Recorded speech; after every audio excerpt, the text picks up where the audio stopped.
Welcome back, everybody. Another edition of the Fixed Ops Mastermind powered by OEM Interactive. This week, we are talking coaching for success.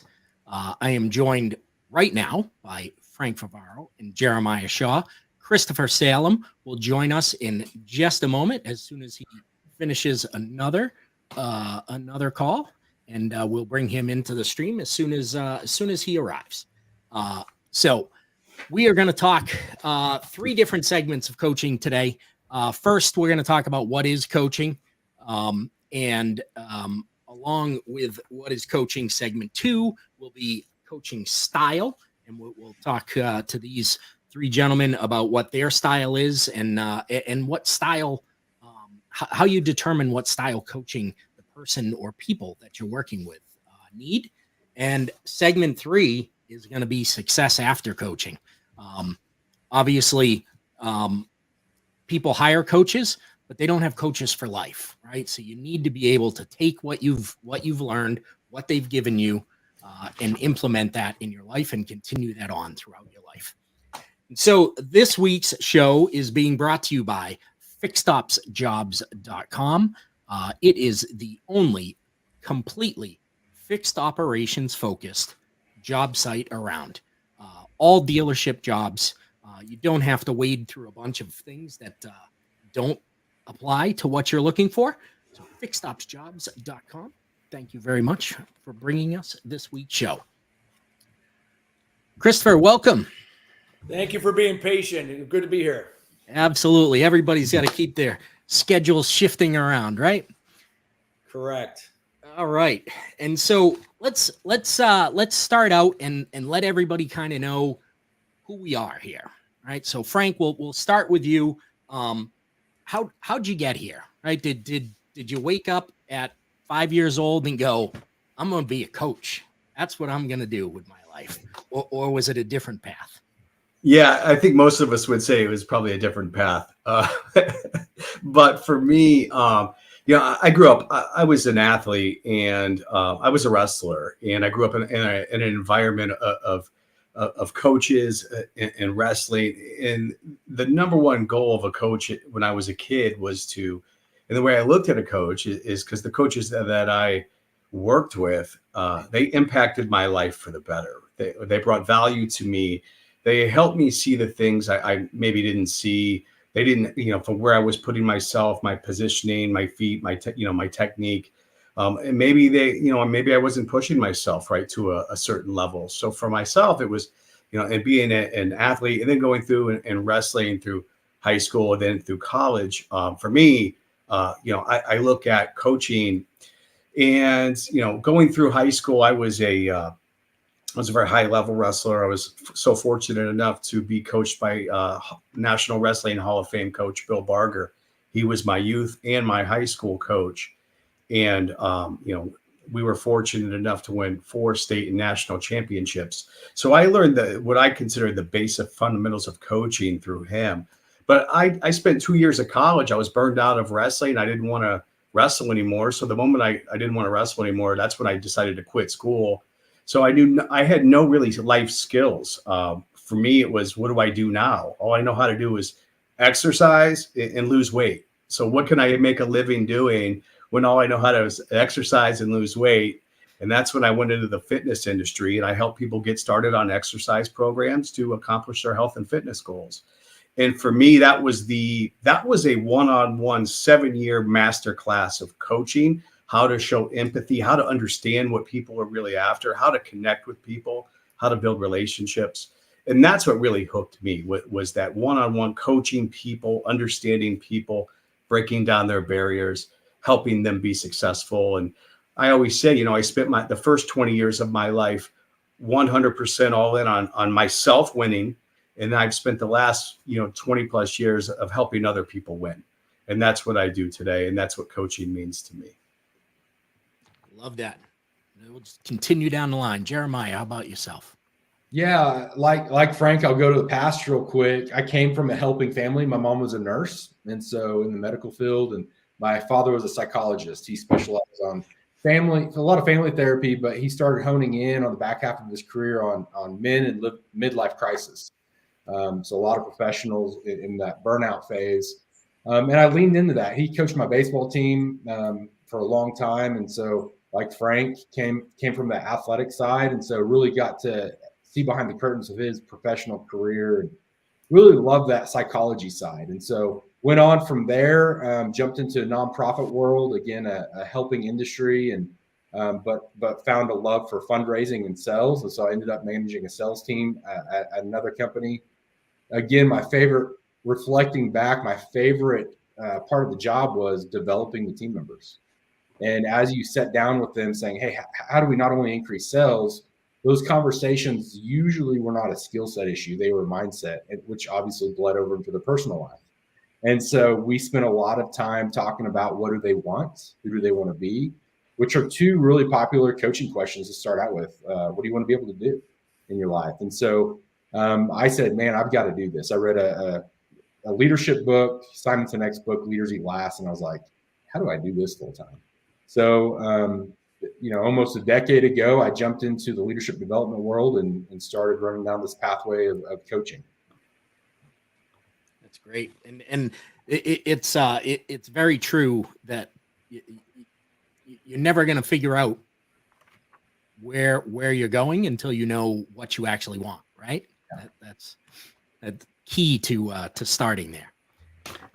Christopher, Hey, Dave. how about your journey?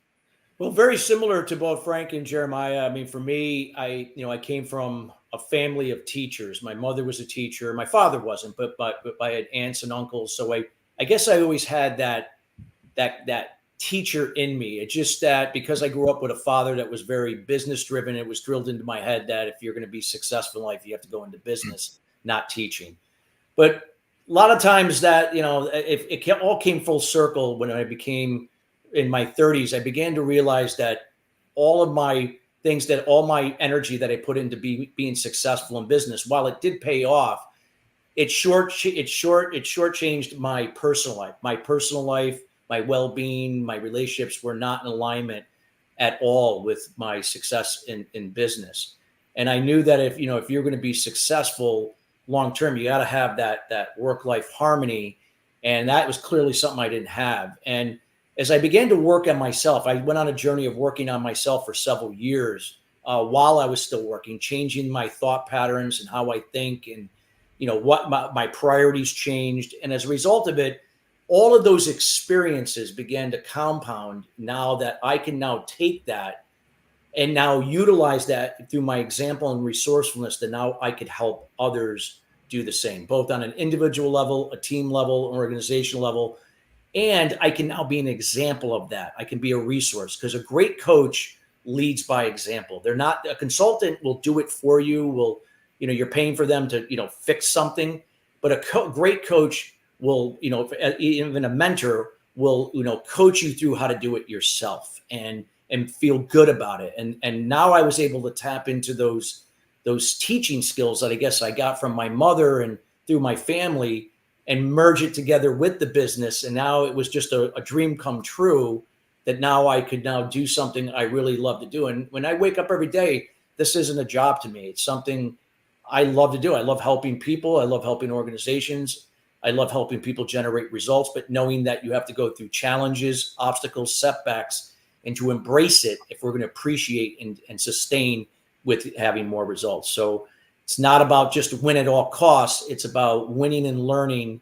Even when you don't win, you're learning, and how great coaching can help change one's way to communicate to themselves differently in a positive way, to others, how they behave, their attitude that's happening for you, not to you, your emotions and how you respond versus react to situations and other people, and your action, that you're focused on the priorities that truly matter, letting go of the things that don't, and really developing what I like to call the 4 pillars of success: foundation, and how we think from intentions rather than expectations, because we can focus on we can control our intentions, we can't control expectations. And from that EQ, build that strong foundation so we can now be better prepared. So we prepare better and breaking things down, having systems and processes and activities to help achieve those goals, execute on them, and then measure to see what works, what doesn't, and repeat that process. That's great. What can you give us just the 4 pillars? Foundation, preparation, execution, measurement. Love it. All right. So that gives us an overview of where all of you came from. And so now, continuing with the segment topic of what is coaching, let's talk a little bit about what coaching actually is to each of you. I think there's some different thoughts out there where from a people can look at coaching from a sports side. I think that's obviously a much different type of coach, but within the business world, so a coach, is that somebody who is, as Christopher mentioned, a consultant can come in and do it for you? Is a coach somebody who is just asking you questions so that you can try to find something out yourself, or find something that you already have within yourself? Or are you, as coaches, using combinations of, here's what I already know, so I can help you with this, and I can give you this to help move you along, as well as asking the questions to kind of develop out of them more things? Jeremiah, start with you there. Yeah, I love talking about this topic, and like you said, there are a lot of different definitions within the industry, and excited to see what everybody else says. I like starting with what I believe what coaching isn't, which is it's not mentoring. I define mentoring as, hey, I've done that. Let me show you how I've done it, which in a fast-moving, ever-changing world can be difficult to find that rhythm. And there's a place for all of these areas, these helping areas and definitions in people's lives. It's not therapy. As my dad was a therapist, I really respect that industry. So I always want to be clear, therapy is about the past. It's about what anchors have been dropped throughout your life that might be holding you back, that you need to figure out how to pull up to be able to move forward before we start coaching. It's also not consulting. Consulting is about getting in there, fixing a specific problem based on an expertise that you hold, and showing up and saying, this is what you need to do. And so my definition of coaching comes down to, who do you want to be? And then what do you want to be able to do? And so being able to say, hey, where are we currently at, and where do we want to go? And let's create a strategy to get you there. My philosophy is very non-directive. So a lot of questions, a lot of walking people through, what are your values? What's your personal life vision and mission? And then correlating that back to the organization as I work with executives as well. Frank? Yeah. So when we think about coaching, like for me personally, my mindset is people don't care how much you know until they know how much you really care. So coaching starts there. Everything else I throw out the window. It's understanding and actively understanding that, like, I've got your back and I'm here for your best interest. I want to see you win. Like, I want to see you progress. I want to see you get where you want to go so you can achieve what you want to achieve. And that's number one. Like, the relationship is everything up front. And until you have that, you don't have trust. And so once that is broken down and you have that, then you start, it's easier to get buy-in. But coaching is, yeah, I agree. It's not consulting. Consulting is you're doing the work.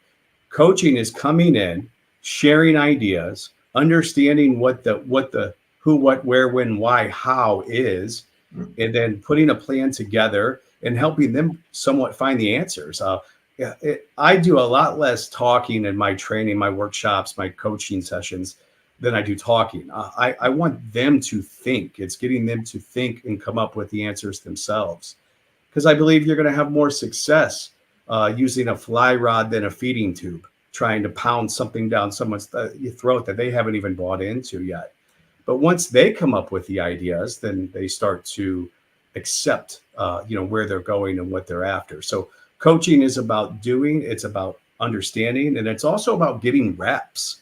It's about doing, and I don't like the word, role playing, but it's about real playing. It's about doing it for real. Let's practice doing this and let's get better at it. And then, who's got great feedback, and we're all here to practice and improve. So let's put our guards down and get better together. So that's coaching to me. That's great. I love the feeding tube analogy. That is an easy picture to come up with in your head. Christopher, how about you? Well, I agree with both Jeremiah and Frank. When it comes to coaching, a great coach knows how to ask questions, and how you build rapport with somebody. It depends on the individual. You're dealing with a type A personality, a high D. You're dealing with somebody who's task oriented versus people oriented. It's not one size fits all. So a great coach understands personality types, multi-generational types, understands different backgrounds and how you do that, and how you relate and understand is so important. So again, we have 2 ears, one mouth. So it's the ability to ask really high level questions, things that are going to allow them to get to what is the challenge that could be better, the real challenge that could be better. What are the results they seek and don't have? And what you could be doing as a great coach is, while you're asking those questions, you could be disguising the impact that you would like to get across to get them to think. So now they got to answer for themselves. So a lot of times, when you can empower people, to do that, they're doing it for themselves. You only guided them. You're not actually doing it for them like a consultant would. And I find that great coaches are also resourceful, knowing that it doesn't always have to, be on you. You can utilize really great resources and allowing those resources to help people. I'm always a big fan of compiling certain resources that I could share in certain situations that I feel would be best aligned to where that coaching client is, and how it could help them, or him or her help themselves as a result of it. And like Frank said, you got to earn that trust over time, and relationships are built over time. I mean, trust takes a long time to build up, but you can end in seconds. So, again, I got to always make sure that I'm operating from my shared, those values that resonate who I am, transparency, honesty, and integrity. And that shows up in my communication, my behavior, my attitude, my emotions, my action every day. And as a result of that, that's going to connect on a shared value with the other person. And then from those shared values is how we can build rapport and help them to win long term. All right. And so that takes me into what we feel is needed for experience to be a coach. Right. And I hear people all the time, especially if you scroll through Instagram a bit, you're going to hear the gurus out there telling you that if somebody hasn't made $42 gajillion, they can't teach you how to have an online business and all this other stuff. Right. But to me, I can't fix a car. Right. People who have heard me tell my story about starting in this industry, for 4 years, I was a tech and I wasn't a good tech. But I have been able to coach technicians at a very high level, right? I don't need to know how to fix a car to know how to work with that technician. Same thing with professional athletes. There's a lot of professional athletes that have a whole bunch of coaches who have never played a professional sport, right? And so what is it that we actually need to be able to be an effective coach for somebody? Because I don't believe it's that you need the direct experience in what they're looking for in coaching. I'll leave that one open. Whoever wants to take that one. I can take it. So I really thought about this. I've really tried to figure this question out. And my mentor, Bob Berg, who's author of the book, The Go-Giver, he has this success formula. And so I just use his because there's no sense me trying to recreate a wheel. I believe that the success formula it really breaks down to three things. So the first thing to be a great coach or an effective coach, regardless of your industry or what you're doing, you got to have the right information.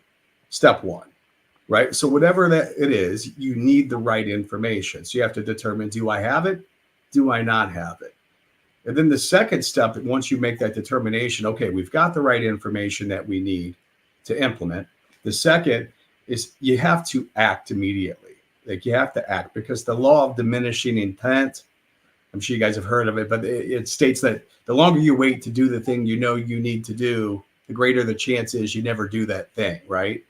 So number one, you've got the information. Number two, you act immediately. And then the third step is you must be persistent.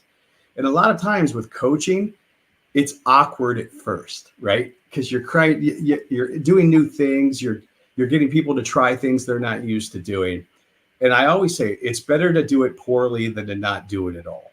So do those things. And I always go back to my fitness journey. There was people getting started on exercise programs that they couldn't stand what they were doing, right? It was uncomfortable. It was awkward. They felt stupid doing it.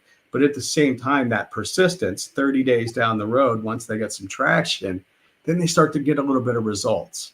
And that's how the business takes off typically also. So those are the three things I typically see with that success formula of how can we be effective as coaches.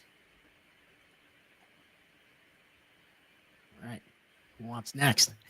Yeah, I love that. And Dave, like you said and pointed out, you don't have to be an industry expert to coach somebody. There's a great book called Coach the Person, Not the Problem. And when we're coaching problems, we're talking about industry.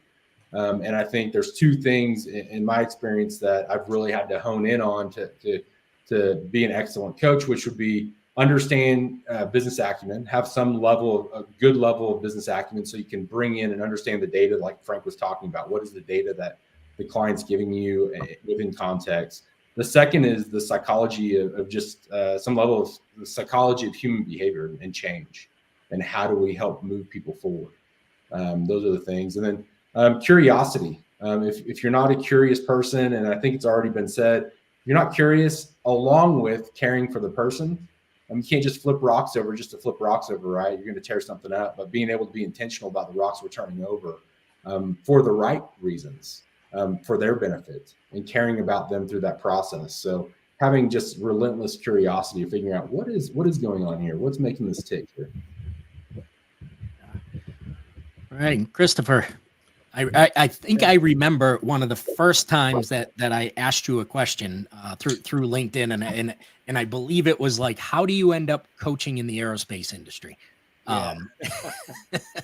I spent a number of years in that industry, so I know it. Well, one of the things I would say too, when it comes to coaching, is while there's always going to be different viewpoints on different things. I always feel like it's not one size fits all, right? It's all depends on what areas that you're coaching in and so on. So if you're coaching on mindset and emotional intelligence and you have no clue about emotional intelligence mindset, then probably not should be coaching there. Okay.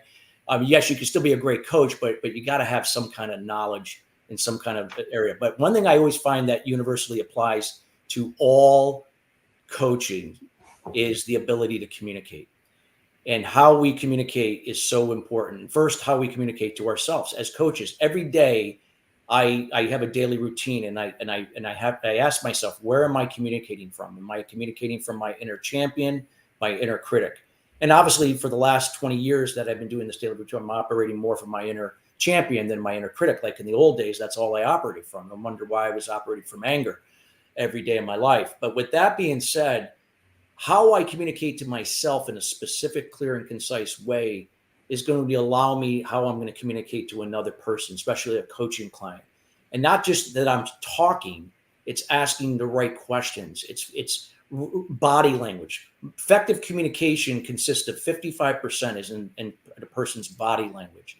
It's 38% in the tone of their voice. 7% is words. So if I'm only attuned to words, what they're saying, and not really being really aligned with their body language and their tone, then I'm missing a lot of what's happening. And so am I going to be effective coaching them to the next level if I'm not really? No. And because again, most communication is based on assumptions and speculation. That's why we have expectations that fall through the crack, because we're caught up in the control we can't control. I strive every day to be a better communicator and always recognize that in myself first, then other people. So I'm always, in terms of sensory acuity, on top of where people are from their body language, their tone of their voice. So even when they're saying something, I could pick up on their body language and I could say, oh, they're saying that, and their body language is contradicting everything they're saying. So I know how to pick up on that and then ask another question, not putting them on the spot like that, but asking a question to really get to the truth of what's really happening. Mm-hmm. Because anybody can say anything and doesn't mean that's what's happening or what they're really feeling.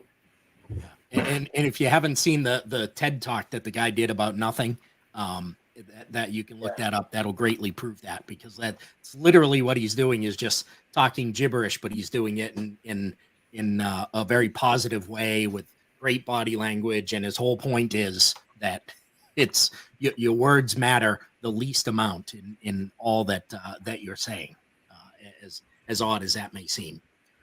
All right, we are going to get ready to move into segment 2 here. Before we do, we have our stat of the week, and that is brought to you by IntelliCheck.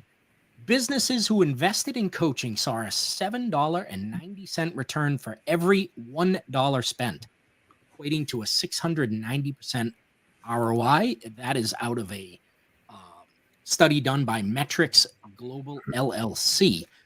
And that is a pretty good ROI that I would bet if you offered that in actual monetary value to somebody, not as if you do this coaching, you'll get this. But if I said that I could give you you could give me $1 and I'd give you 690 back, I'm pretty sure people would take that. So obviously has a great big impact on people's lives, and the money that they spend for coaching definitely comes back to them. And so segment 2, we're talking about coaching styles, and segment 2 is brought to you by Parts Edge. Parts Edge is your parts department, is the backbone of your dealership and is responsible for nearly half of your total profits, according to NADA. Our system works within your DMS for a hybrid approach that combines the precision of automation with the nuanced decision-making of parts experts. Thank you, Parts Edge.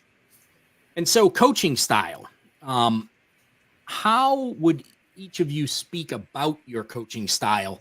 And more importantly, how has it evolved? What looks different today from how you coached 5, 10, 15 years ago? We'll start in the middle with Jeremiah. Yeah. Thank you. My background was I did play athletics, and so the outcome was really important to me. And then I got into sales, and so I'm a natural driver. And I think when I started, it was all about this equation of, okay, what do you want? How do we get you there as quickly as we can? And I think part of what was cheating clients through that season of my coaching journey was their journey. Part of coaching is just experiencing the experience of being experienced. And when we're going fast and just getting it done, we're not recognizing things about us. We're not really becoming self-aware, and which is taking away a lot of the motivators. And so what I've learned to do is really embrace a lot of emotional practices within the coaching and shift into, hey, what are your emotions? What are your value systems? And then what are your strengths? And so my style is still a little bit directive. I really try to go pretty non-directive these days and leave a lot of room for their self-discovery. My belief and theory is that they are creative and resourceful themselves, and they have what they need already. We just have to shake them a little bit and give that float to the top. And the action would be, hey, how do we help them capture that learning experience through this thing we call coaching?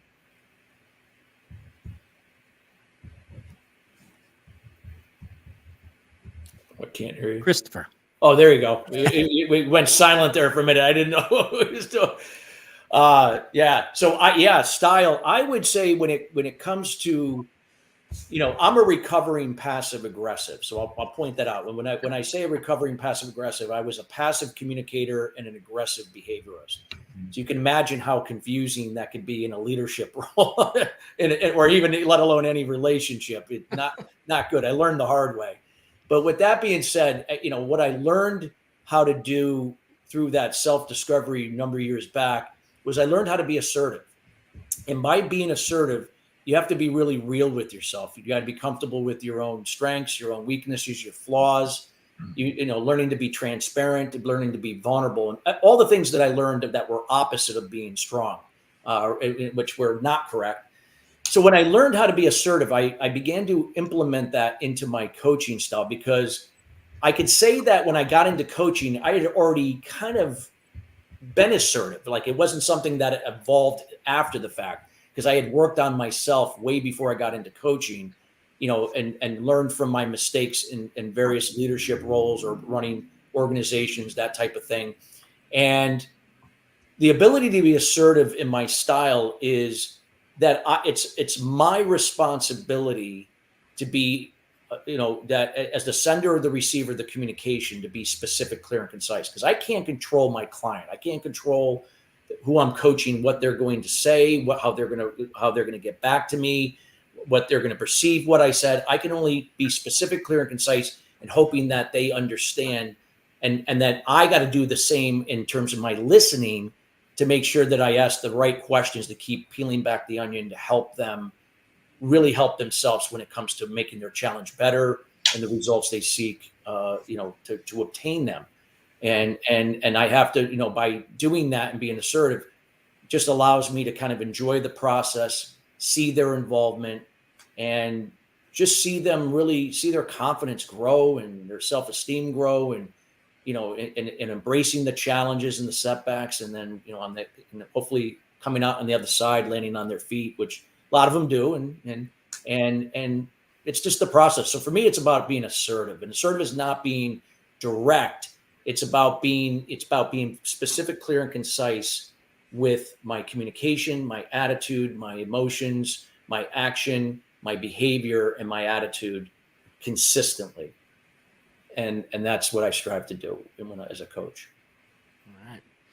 I love the passive aggressive description there. Can see a lot of that in myself. Matter of fact, I just talked on that just before I got on the show with a company in California. That's what we were talking about: improving workforce relationships.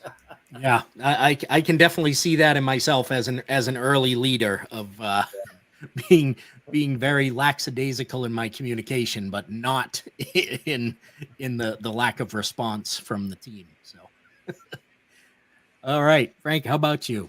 What kind of evolution and for you? I know you mentioned earlier that you grew up wrestling, and you kind of glazed over the success that you had in wrestling with a bunch of championships and wrestling at the D1 level. That's a high level to wrestle at, and so I've got to believe that somehow influences how you coach.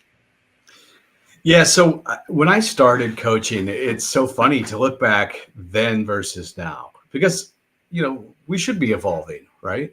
Every day we should be evolving. And, I think when I started, I was like, I'm the coach and I'm supposed to coach. And you think you have this thing in your head, but it's not really, the way it really is supposed to go. So for me, going back to wrestling, a huge takeaway from wrestling that sticks with me today is this right here. And it's really hard to be great at something if you're not having fun doing it.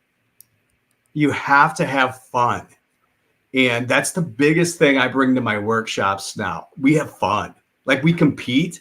I give out trophies. People are screaming and yelling, and we have fun. Like, we really have and if you're any of my clients or company people I've worked with, you know what I'm talking about. It's people walk away saying this was the funnest coaching experience, training experience we've ever had. And that's what I try to do, is create an experience with it. You can go get training, coaching anywhere, and people have this idea of evidence. I got to sit there and just get talked at for 4 hours, and it's painful. I have taken a completely different approach. It's extremely collaborative and extremely fun, because that's the only way we're going to get great going in that direction. It's got to be fun. So that's probably my biggest evolution of where I started from to where I do today. All right. So how do I'll stick with you on this, Frank, because this is I think along that same lines. How do you balance between pushing them and pinning them to the mat, or supporting them in where they need to go, right? Because as you mentioned earlier, when you start with somebody, it's uncomfortable most times for people, and they maybe don't want to open up, or they're not used to some questions that you're going to ask. And so how do you maintain that balance between helping them get the best out of them, but also giving them the space that they need?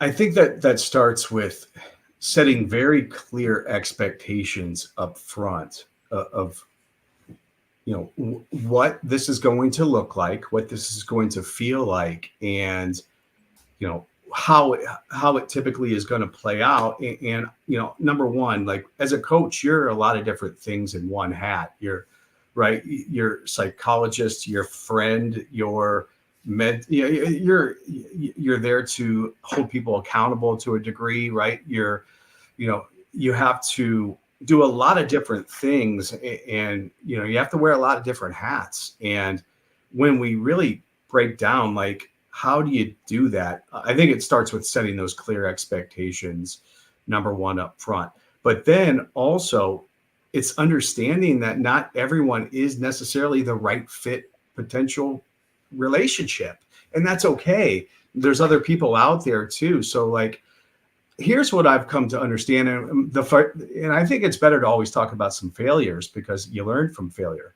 And I like failure is more important because you can learn. And so, in my coaching relationships early on, when it didn't work out, I wanted it more than they did, and it can't be that way. They have to want it bad, right? We have to want to achieve this because we're not used to doing the things that it's going to take necessarily to get where we want to go. So there has to be that mutual commitment up front. Hey, remember when we started, you said it was going to do this. I understand you're not in the habit of doing this, but and it's always getting back to that why. Like, why are we doing this? Like, what's the purpose of doing this, coach? Like, what are we really after here?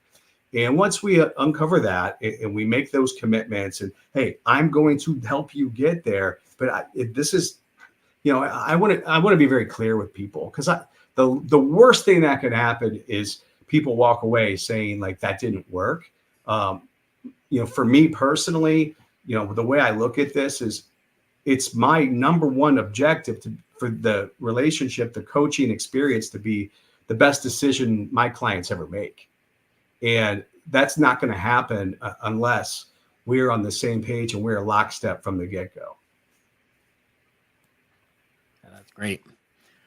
All right, quick break this time for the quote of the week.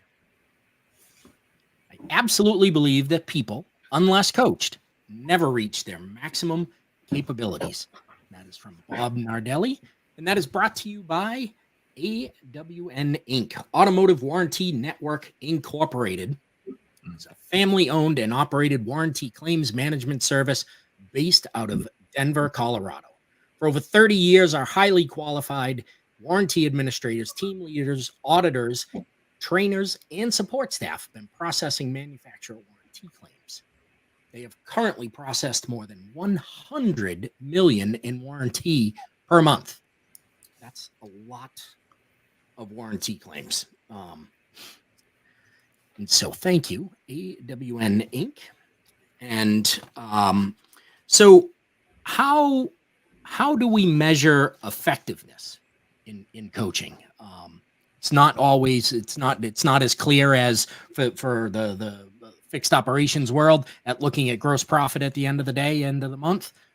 So how do we keep track of success here? Christopher, start with you. Well, I would say it's going to be different things for different people, what their objectives are and what's important to them. But I always say that what's, always important and what makes things sustainable is what are the people now are being like, what is something they changed now that they're being different. And now that they're being that, how are they becoming that of something new or different that will serve them as a result of that beingness? And then by becoming it, they can do things differently. And then how they do things differently will reflect in what those results will be. And a lot of times it's just how we think differently. Again, I've learned how to, I don't operate from expectations. I used to be something I lived by my whole life, but I operate from intentions. I don't operate from exit. So it's just a matter of view of point. And so every person I work with what really is important to them. What are the things that they want to make improvements? But for me, if I'm just looking at it overall, it's what people, what they be to become to do and have those results, whether it's their personal well-being, how they look at themselves, how they can get up in the morning and say, I like myself, I appreciate myself, how they appreciate other people, and how, again, that they can just be a human being that can, make a difference in any role or any duties that they're involved in. Again, that's just speaking universally, but everyone's going to have different specific objectives that are important to them. And those come along with it too, if we're going to be effective in coaching. And I'm not perfect, never will be. And I'm always very straightforward with that. We're, as Frank talked about, we're always evolving. Everybody's always evolving. And as a result of it, that's what I strive to get across, that, hey, nobody graduates here. There's no graduation. Even though there might be certificates along the way, we're always learning and growing to the time we leave this planet. And even probably then, we're probably still evolving, whatever that might look like. I can't answer that question, but nonetheless, that's how I look at it. It's that, what we be to become, to do, and have a different result, better results. All right. Jeremiah?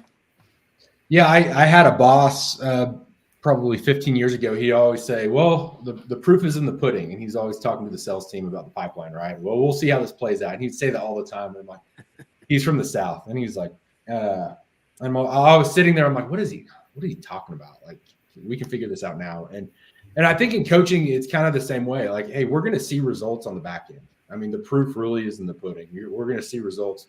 But there are some ways and practices that in my practice, I do exercise, which one would be, we start with self-assessments. And so we want the individual to find integrity. I mean, consistency lives in integrity. And so being able to say, hey, what we believe, what we say, and what we do, are these aligning up? Because if we're casting a vision without identifying what the reality is, we can't actually provoke change. And so what we want to do is figure out where we actually at. And so we do a kind of a pre-assessment with them. We do a couple different pre-assessments to measure where do they think they're at. So they measure themselves on kind of this 5 dimensions of health that we've created. And then we have a third-party assessment that we utilize. And we will come back to that every 3 to 6 months for them to measure themselves. So again, starting with themselves. And then we use a lot of executive 360s. And so that might just be the team they work with professionally, or we might bring in a spouse or somebody personally that they do life with outside of work. Because again, we're coaching that whole person and really trying to get holistic about this of what's going on in their life. And what we're doing is casting the vision, coming back to the reality, casting the vision, coming back to the reality, and creating strategy in between those things. So, that's a question that comes up when you meet with the CFO of what's the ROI of this? They always want to know. And we said, hey, here's how we're going to approach this. And we're an open book. We can talk about this as we progress. But like the stat you proposed, $1, what is it, $7.40 or something for every dollar invested. And that's my experience. I mean, the proof is in the pudding on this. Great. Frank? Yeah. So for me, in my coaching practice, measuring success is a big part of it, because if we're not measuring success, meaning like, well, it feels good, it seems good, is it working? Like, I realized early on I needed to have we need to bring some legitimate, KPIs to the table. So for me personally today, I won't work with a company until they make the commitment to start measuring success. And we figure it out typically on whatever is important in their business. But one that typically always is, because Gallup just announced 2024 studies show us we're the 10-year low of employees, are not engaged, right? So I think that's a trend across every industry right now, employee disengagement. So what we will do to help these companies is I've created it. It's called the Voice of the Employee Survey. So it's very simple, right? It's a scale from 1 to 5. 5 is an extremely satisfied employee. 1 is a extremely dissatisfied employee. 4 is satisfied. 3 is just a job. 2 is somewhat dissatisfied. And I send this out. And the beautiful thing about it is it's a 100% anonymous third-party survey conducted by me. And we actually get a baseline of where our employees are. Like, what does that score look like overall? And then I can show moving the needle. Like, for example, a company we just created a case study on last week, 136% increase in extremely satisfied employees year over year. Extremely satisfied employees run circles around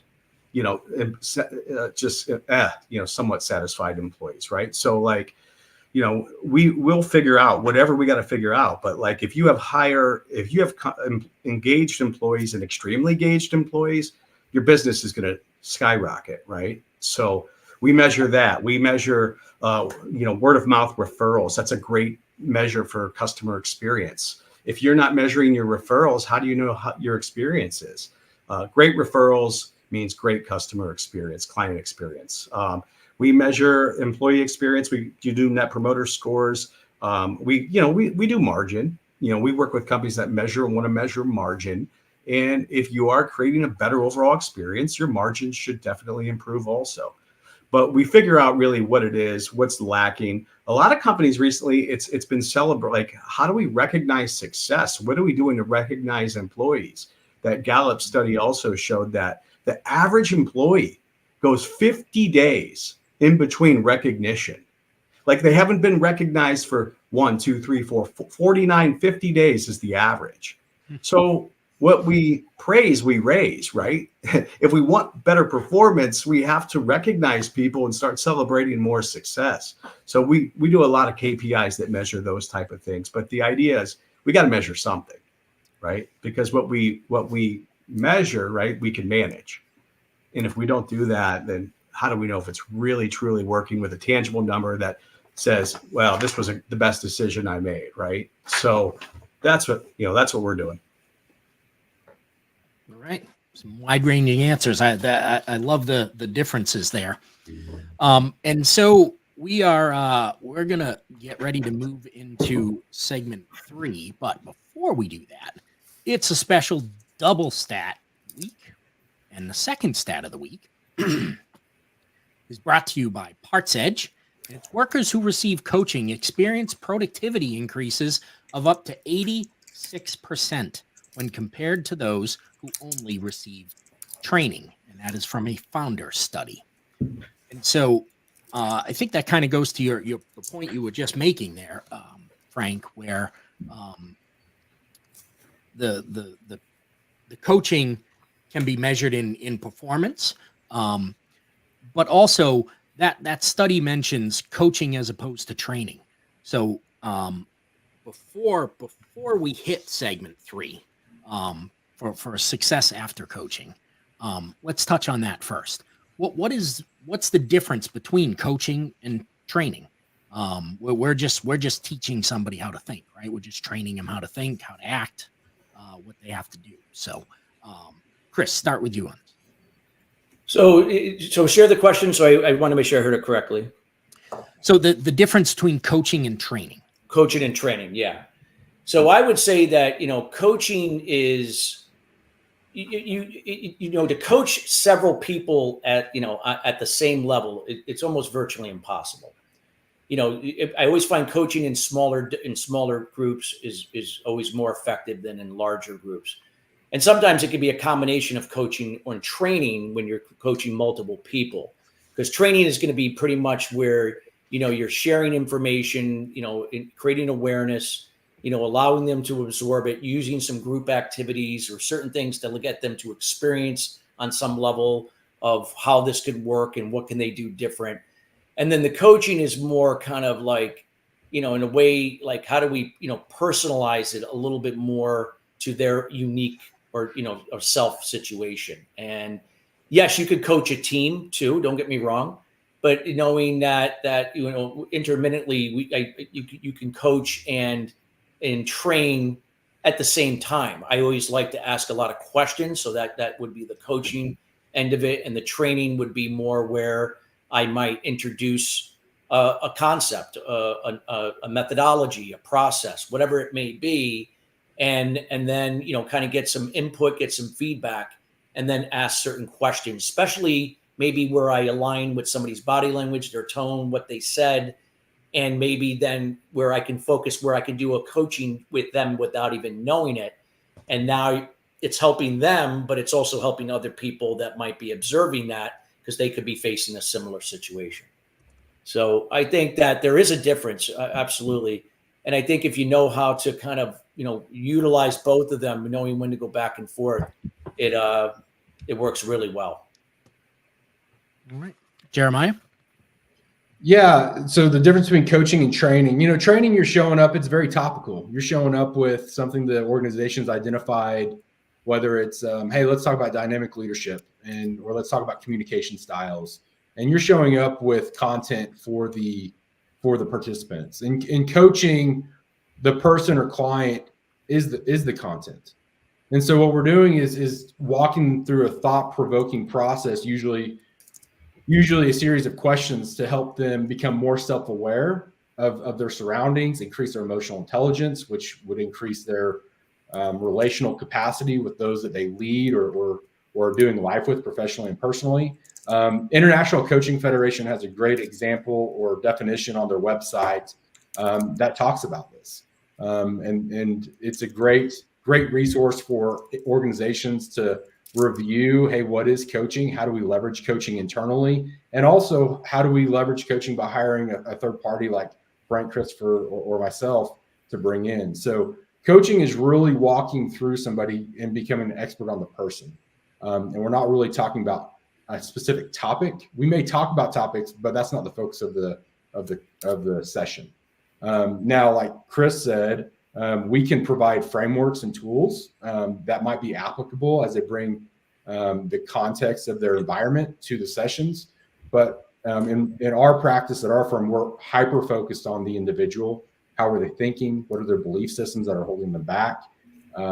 What potential might be untapped that they're not recognizing that we need to uncover a little bit? All right. Frank, how about you?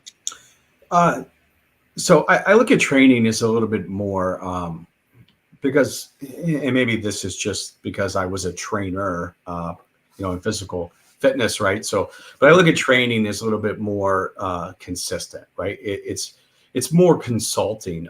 It's you're going to be there on these days, or it's a virtual process, right? But every single week you're meeting and you're having a 1 hour meeting and you're making sure and you're doing some of the work for them to help them get, where they want to go. And I look at coaching as a little bit more of you're laying out a plan.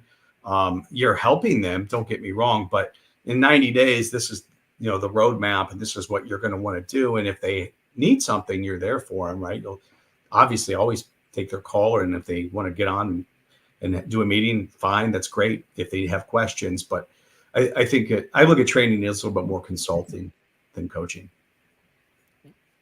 All right. And so with that, we're going to move into segment 3, which is success after coaching. Before we do that, Christopher has his own live radio show that starts at 3 p.m. Spot 6-7 minutes. There you go. So, we've got you've got about a minute and a half or so before it's 5 minutes before you hop off. So, number one, appreciate you being here. Grateful for you spending some time with us, and give you some last thoughts on success after coaching. So success after coaching, I just think everybody can benefit from coaching. I mean, even us, all three of us here, and we all benefit. I have a coach, always have and always will. I mean, just because we've learned a lot doesn't mean we're always going to know it. We're always constantly learning and evolving. And I think every great coach has a coach.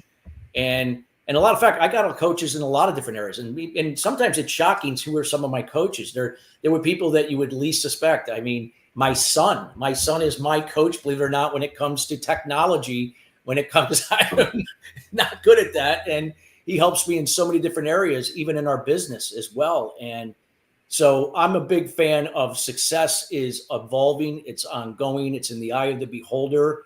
And if we're going to keep winning and make it sustainable, we have to step up each day to be the teacher, to be the student simultaneously, and be always eager to learn and grow. And that's how I show up every day. Great. Again, Chris, thank you for your time. I know you got to jump. And yeah, thanks, guys. Let's meet you guys. See you, Chris. See ya. All right. Jeremiah, we'll go over to you with this for success after coaching. What are some strategies that you use to help clients develop their long-term vision for their leadership journey? Yeah, absolutely. One before we wrap up coaching. So what we do is reset every 6 months. Our goal is not to create reliance on a coach. We want self-reliance for the organization and the individual. And so what we're going to wrap up very kind of put a bow on it by the 6th month is, are their values clear around who they are? How do they operate? Right? Because during crisis or change, that's what we come back to. That's our compass, along with the vision of where are we going? And so making sure that those two things are clear. What are their values and what are their vision and those can be incremental. It can be 6 months out. Where do you go 6 months out? It can be a lifelong statement, right? A lot of those value systems don't change. And sometimes we do evolve and we add things and take things out as we grow and hold that growth mindset. So that's first and foremost. And I always say, when I meet with organizations or an individual, what are your mission, vision, values? And are they alive? And when I say alive, can you repeat them? Can you state them? How are they acted out? Again, the integrity. What we believe is what we say and what we do. And is there a consistency there for them? So until clients to that point, which hopefully by the end of those 6 months they are. So that's a great start. The second one is who's in their corner. Frank talked about this a lot, about accountability. These leaders that we're coaching, a lot of times don't have somebody holding them accountable, even if they have a board or maybe they're president and they have a CEO. A lot of times those accountability conversations really aren't happening until it's too late, and they're more consequential. So what we're talking about in coaching is, how do we hold you accountable based on what you've co-created with your coach? Where do you want to go? And are you going to accomplish those things? So again, before we pass them off, do they have a community that's going to hold them accountable? And then do they have a team? We're very strengths focused. What are their strengths? And where are they wasting their time and burning the rubber, right? Just spinning tires. Do they have the right people on the team to supplement those areas of weakness? Have they built a team around them to help their success and to help them focus on what they're great at? And so those are the areas we're really focusing on as we wrap up those sessions. That's great. Frank? Yeah. So coaches, business, I always take coaching back to the greats. All use coaches. You look at every professional athlete, look at the quarterback position in the NFL. There's only so many of them. They're the best at what they do in the world.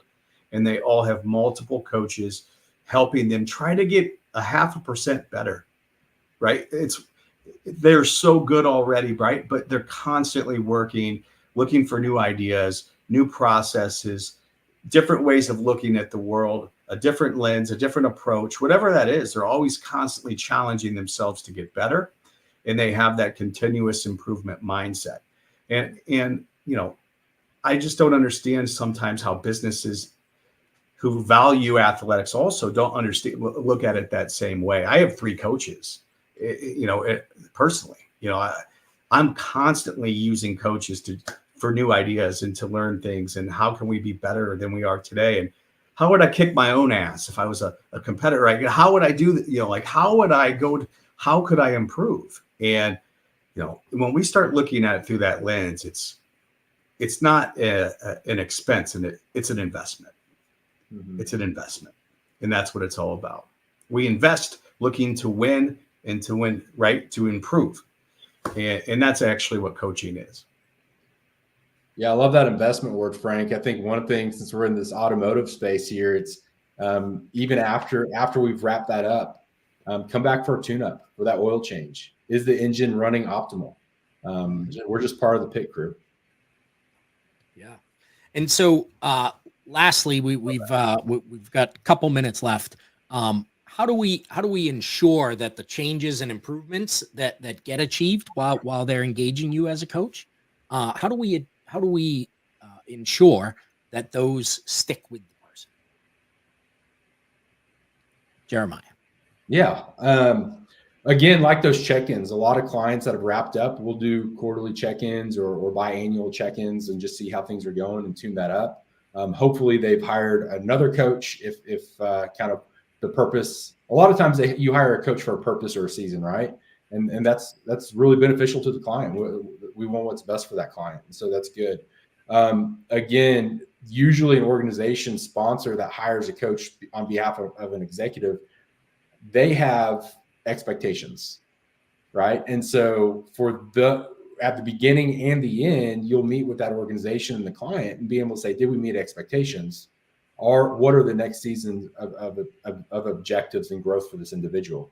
And so they're constantly honing in on the target for their career professionally and hopefully personally as well. And so, but I think one of the best ways people can do that is, again, write it down. It's not written, it's not alive.